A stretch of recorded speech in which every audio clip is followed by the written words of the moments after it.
Trump's $2 trillion Gulf tour was meant to be a victory lap, but it may have triggered a global fallout.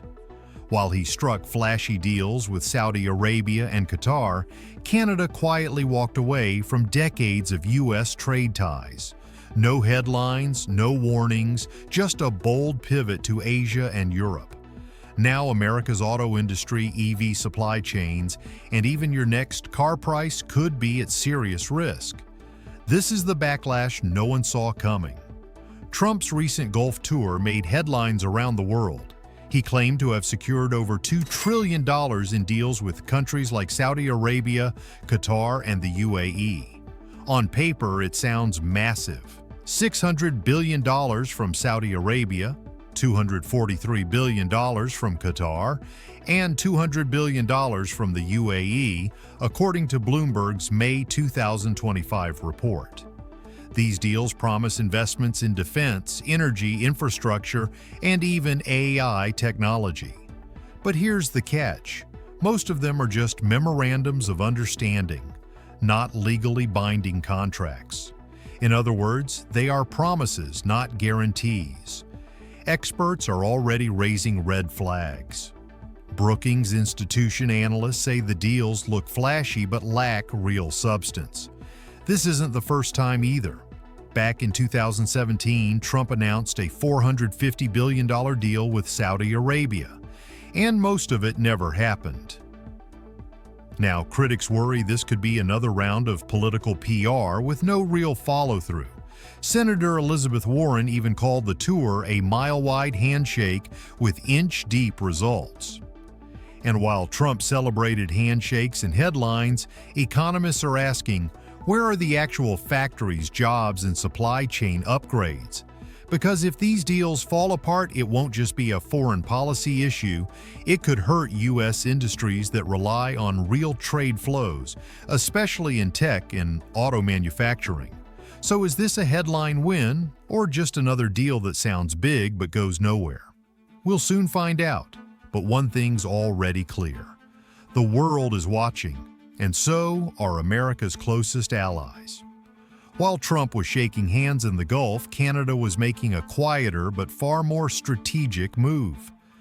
Prime Minister Mark Carney announced a $5 billion trade diversification corridor fund aimed at strengthening Canada's infrastructure, ports, and trade routes to reduce its reliance on U.S. trade and build direct connections with Europe, India, and Southeast Asia. In the first quarter of this year, Canada's exports to China rose by 17%, with sharp increases in key sectors like canola, crude oil, and rare earth minerals, all essential for electric vehicles and battery production. Ottawa is also expanding its reach under the CETA agreement with the European Union and signing new trade deals with India, Vietnam, and South Korea, focusing on clean energy and EV supply chains. In his April 29th victory speech, Carney made the shift crystal clear. Our old relationship with the United States, a relationship based on steadily increasing integration, is over. That statement wasn't symbolic. It marked a break from decades of tightly woven economic ties. Carney's government is now investing heavily in critical mineral extraction, autonomous manufacturing, and direct trade infrastructure, including a $3.4 billion port expansion in Nova Scotia to enable shipping to Europe and Asia without depending on U.S. ports. Canada isn't reacting out of frustration. It's executing a long-term blueprint. As the U.S. pursues unpredictable tariffs and political showmanship, Canada is building what Carney calls a resilient modern trade future.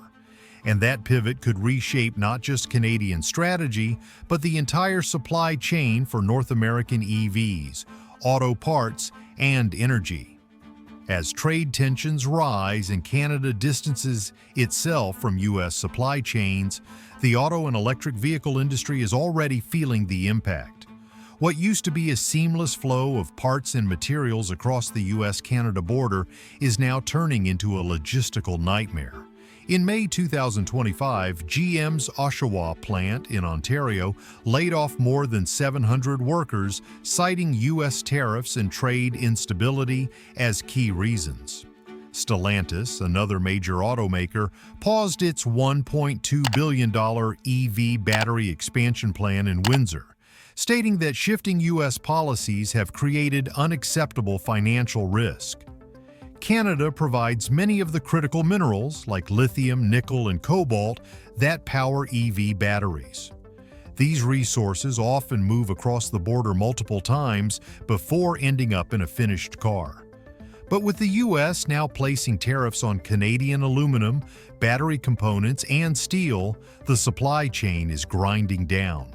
While the USMCA trade deal protects some auto parts, many components fall outside its narrow rules and are now taxed, raising costs across the board. Even minor items like wiring harnesses or brake systems are being held up or rerouted, causing delays on factory floors. According to the Electric Vehicle Council of North America, these disruptions could raise EV prices by $2,000 to $3,500 per vehicle within the next 12 months. Automakers like Ford and Hyundai are now pressuring U.S. trade officials to resolve the chaos before 2026 production plans collapse. In a recent analysis, Morgan Stanley noted that reshaping the global auto industry will require radical changes in policy and technology, and warned of long-term risks if critical supply lines continue to break under political stress. This isn't just about trade disputes, it's about the future of electric vehicles in North America. Without urgent fixes, both American and Canadian factories could face more layoffs, slower production, and higher prices for consumers across the continent. Trump's Gulf tour wasn't just about oil and defense. It also included closed-door meetings with tech giants like Elon Musk, Sam Altman, and NVIDIA's Jensen Huang. These talks promised innovation and AI cooperation, but in Washington, they're sparking deep concern. According to the Financial Times, Saudi Arabia and the UAE plan to invest over $40 billion into AI campuses and semiconductor hubs. But lawmakers worry the U.S. is exporting its most sensitive technologies to nations that could later become rivals.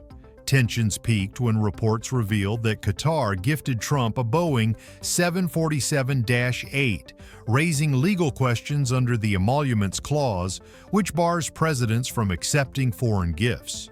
A bipartisan inquiry is now underway.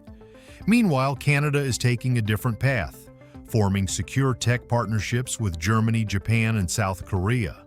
Its new AI strategy, launched in April of 2025, focuses on privacy and ethical standards, aligning with democratic allies instead of volatile regimes. As global tech leadership becomes a geopolitical weapon, the U.S. must choose quick deals or long-term control. One wrong move and it may hand over its tech edge to the very nations it hopes to outpace. Behind the headlines, the foundation of North American trade is starting to weaken. Once reinforced by NAFTA and now under USMCA, the trade relationship between the U.S. and Canada is feeling serious strain, driven by a fresh round of tariff battles and broken trust. In April 2025, Canada imposed 25 to 30% retaliatory tariffs on U.S. exports, including farm equipment, processed foods, and automotive parts. This came in response to Washington's new tariffs on Canadian EV battery components and aluminum, justified under national security. A claim Canadian officials swiftly rejected as political posturing. Finance Minister Emma Joly put it clearly during an April 25th press briefing. "We're done playing ping pong with tariffs. Canada is building a modern trade path without the uncertainty." Backed by that promise, Canada is reallocating budget resources toward clean technology, rare earth mineral production, and a $3.4 billion expansion of Nova Scotia's ports. The goal? To strengthen trade ties with Europe and Southeast Asia and rely less on U.S. ports and logistics. Meanwhile, the U.S. Treasury has floated a vague idea of reviving regional trade coordination. But so far, Ottawa isn't buying in. Confidence in the old system is fading. Sectors like auto manufacturing, agriculture, and cross-border energy are entering a period of serious adjustment as supply chains fracture. What was once a tightly coordinated North American supply network is now splintering under the weight of politics and protectionism, and the economic fallout may soon hit American jobs, prices, and factories just as hard. Canada's silent trade shift isn't just a response, it's a warning. As global alliances realign, the impact on prices, jobs, and industries could hit fast. Subscribe for more deep dives into global power moves and economic shocks.